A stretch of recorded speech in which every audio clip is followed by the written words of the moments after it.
It's Thursday, the 22nd of September 2022. Welcome to the Fast Five by Fear and Greed, where we give you the top 5 business stories you need to know in just 5 minutes. I'm Michael Thompson, and good morning, Sean Aylmer. Good morning, Michael. Sean, it might be a public holiday, but we've still got 5 stories to get through in 5 minutes. Let's jump into it. Story number 1 is pretty worrying news on a global scale. Russian President Vladimir Putin has ordered his country's first mobilization of reserve troops since World War II in a really dramatic escalation of the conflict in Ukraine.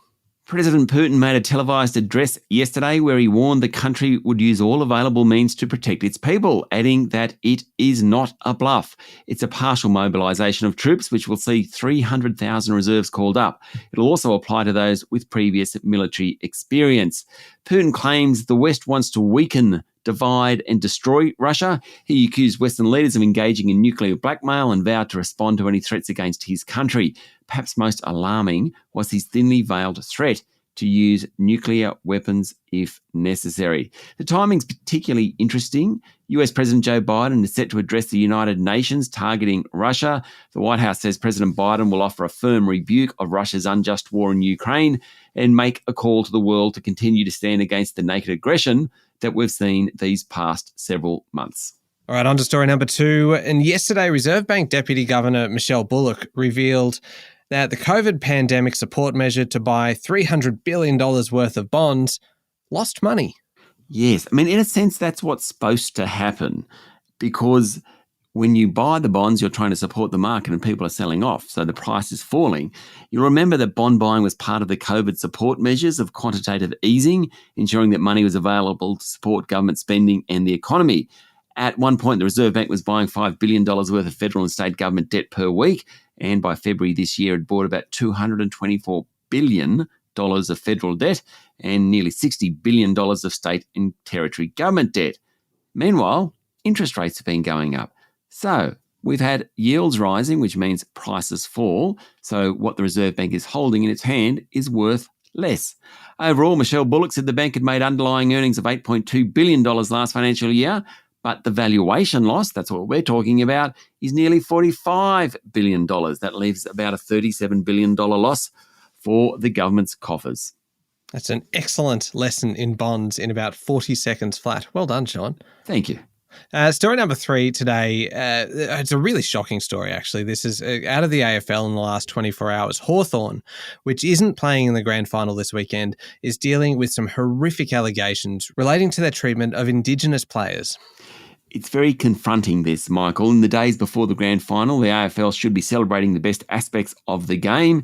Instead, these allegations have emerged. The Hawthorn Football Club recently undertook an external review into the treatment of current and former First Nations players.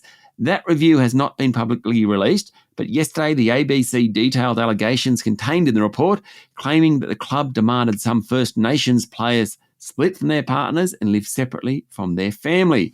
AFL Chief Executive Gil McLachlan has described the alleged treatment of First Nations players at Hawthorn as challenging, harrowing and disturbing, and said the claims need to be properly investigated.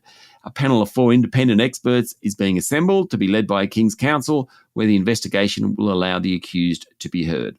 Sean, story number 4, the symptoms of La Nina are hitting the east coast again, with communities in central and northwestern New South Wales as well as southern Queensland bracing for heavy rains and even potential floods. Yes, bad news again for many, many people along the east coast. Dams, of course, are already full and grounds are already wet, have been really since the beginning of the year. The central west slopes and plains in New South Wales already have had heavy rains in the past week. They're hoping to avoid a predicted 70-millimetre fall this 24 hours. The Bureau of Meteorology has issued warnings for some areas and expects the rain to move towards the east coast today and tomorrow. Very worrying. Yeah, it sure is. Story number 5, Sean, not related really to business at all, but for anyone who has watched Play School over the years, I think we'll be mourning the loss of the best ever Play School host, John Hamblin, who's died at the age of 87.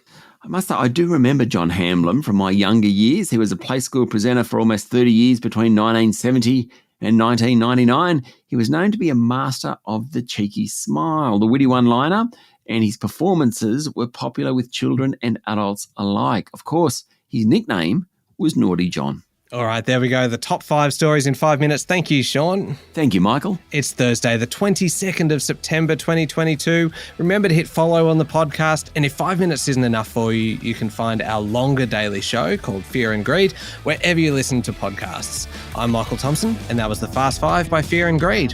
Have a great day.